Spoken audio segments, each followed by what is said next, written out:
Islamic scholars کے بیانات سننے کے لیے ہمارے آفیشیل چینل الرحمان ڈیجیٹل کو سبسکرائب کیجئے۔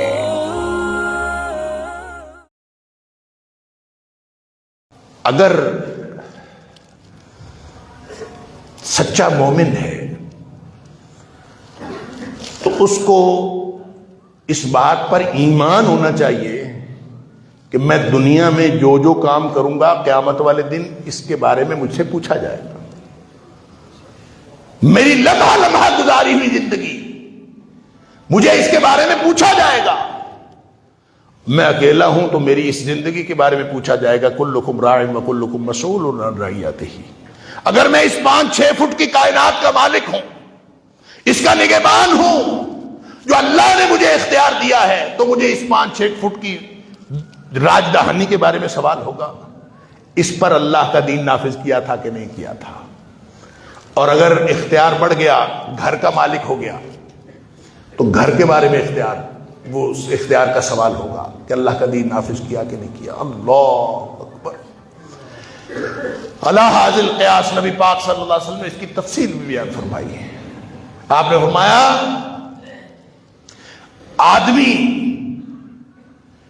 وہ اپنے گھر کا مالک راعی ہوتا ہے، وَالرَّجُلُ رَاعٍ فِي بَيْتِهِ، اپنے گھر کا نگہبان ہوتا ہے آدمی، اور اس کے بارے میں اس سے سوال ہوگا۔ اور اسی طرح سے جو خاتون ہوتی ہے وہ اپنے شوہر کے گھر کی ملکہ ہوتی ہے، اس سے اس کے بارے میں سوال ہوگا۔ اور جیسے جیسے اقتدار بڑھتا جاتا ہے، اختیار بڑھتا جاتا ہے، مسئولیت بڑھتی جاتی ہے، مسئولیت کا دائرہ کار بڑھتا جاتا ہے۔ اور اگر کوئی شخص یہ خواہش کرے کہ میں پورے ملک کا حکمران بن جاؤں، اگر کسی شخص کی یہ خواہش ہو کہ میں حکمران بن جاؤں، وہ اپنی اس خواہش کے لیے تڑپتا ہو، پھڑکتا ہو کہ مجھے اقتدار ملنا چاہیے، تو اس کا مطلب پتہ کیا ہے؟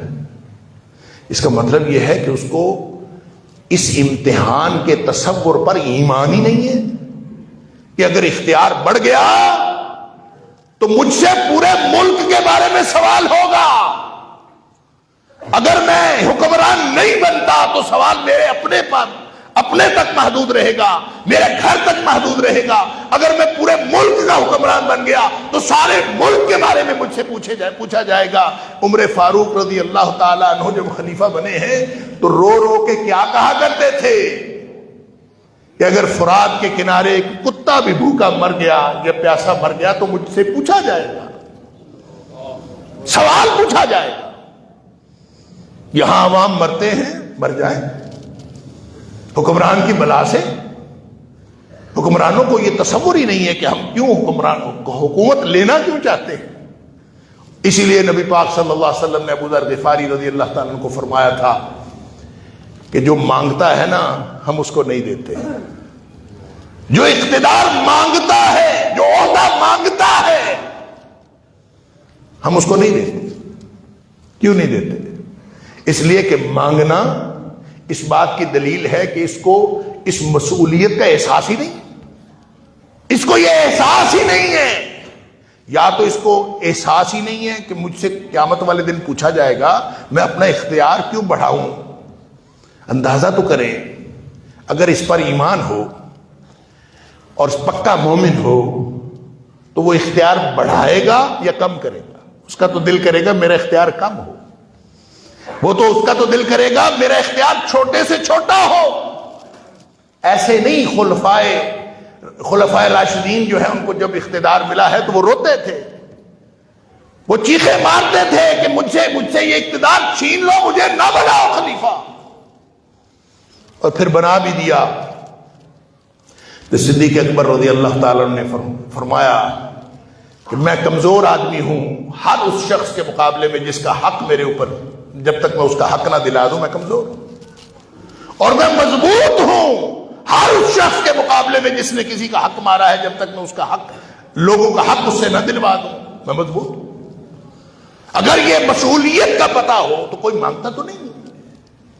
اور پھر جب وہ مانگتا ہے مسئولیت کا پتہ ہونے کے باوجود کہ بس مجھے اقتدار مل جائے، اس کا مطلب ہے اس کو خیانت کرنے کا، بددیانتی کرنے کا پروگرام ہے، اس لیے مانتا ہے۔ ابو داؤد شریف کی حدیث ہے، نبی پاک صلی اللہ علیہ وسلم نے فرمایا، میں سوچا کرتا تھا، ویسے یہ حدیث جب میری نگاہ سے نہیں گزری تھی تو میں سوچا کرتا تھا کہ یہ کیسے حکمران ہے، اللہ کا فضل و کرم، اللہ کا فضل و کرم، اللہ کا فضل و کرم کہہ کے یہ برسر اقتدار آتے، اور جب برسر اقتدار آتے ہیں تو پھر یہ عوام کے ساتھ وہی سلوک کرتے ہیں جو اللہ کا نام لیے بغیر آتے ہیں، وہ بھی یہی سلوک کرتے ہیں، جو اللہ کا نام لے کر کرتے ہیں وہ بھی یہی سلوک کرتے ہیں، سارے ایک جیسے سلوک کرتے ہیں۔ یہ مسئلہ کیا؟ جو حکمران بن جاتا ہے اس کو کیا ہو جاتا ہے؟ جب عوام میں ہوتا ہے تو وہ اور ہوتا ہے، وہاں پہنچتا ہے تو وہ اور ہوتا ہے، مسئلہ کیا ہے؟ میں یہ سوچا کرتا تھا، پھر میری نظر سے یہ حدیث گزری، اللہ نبی اکرم صلی اللہ علیہ وسلم فرمایا ان اخوانکم من طلبہ، جو حکمران بنتا ہے نا مانگ مانگ کے مجھے بنا دو، میں عہدیدار بننا چاہتا ہوں، مجھے بنا دو، مجھے حکمران بنا دو، فرمایا ان اخوانکم، وہ تم میں سے سب سے زیادہ بدترین خائن وہ ہے، بددیانت ترین آدمی وہ ہے جو مانگ کے لیتا ہے، اس لیے کہ اس کو احساس ہی نہیں ہے مسئولیت کا۔ وہ کہتا ہے بس میں بن جاؤں، میں اپنے کھابے لگا لوں، اپنی زندگی بنا لوں، اپنے بچوں کی زندگی بنا لوں، 4 دن اقتدار کے جھولے لے لوں، بس اس کو مسئولیت کا احساس نہیں ہے۔ اس کا مطلب ہے وہ خائن آدمی ہے، اور جو خائن ہوا نا، اللہ تعالی ہمیں بھی اور ہمارے حکمرانوں کو بھی ہدایت نصیب فرمائے۔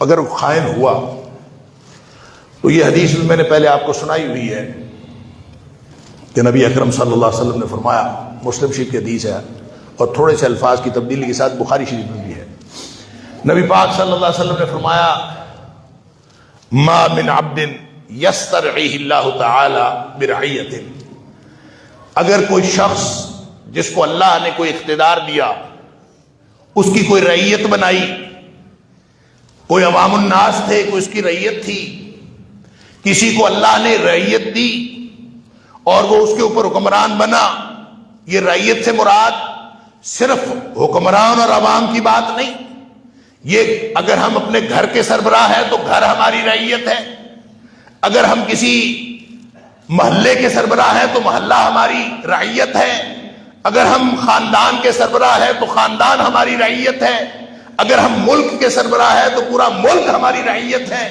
نبی اکرم صلی اللہ علیہ وسلم فرماتے ہیں اللہ نے کسی کو رعیت عطا فرمائی، وہ چھوٹی ہو، وہ بڑی ہو، کوئی بھی ہو، اللہ اکبر، ثم یموت یوم یموت، پھر اس کی موت آ گئی جب بھی موت آئی، وَهُوَ غَاشٌ لِرَعِيَّتِهِ، وہ اس حال میں مرا کہ وہ اپنی رعیت کے ساتھ دھوکہ کرتا تھا، وَهُوَ غَاشٌ لِرَعِيَّتِهِ، نہ ان کو صحیح معلومات دیتا تھا، نہ ان کے حقوق دیتا تھا، نہ ان کی حق تلفی پر چیختا تھا، نہ حق تلفی پر کوئی ایکشن لیتا تھا، جو بھی معاملات اس کے ساتھ ہوتے تھے وہ گویا لوگوں کے ساتھ دھوکہ کرتا تھا۔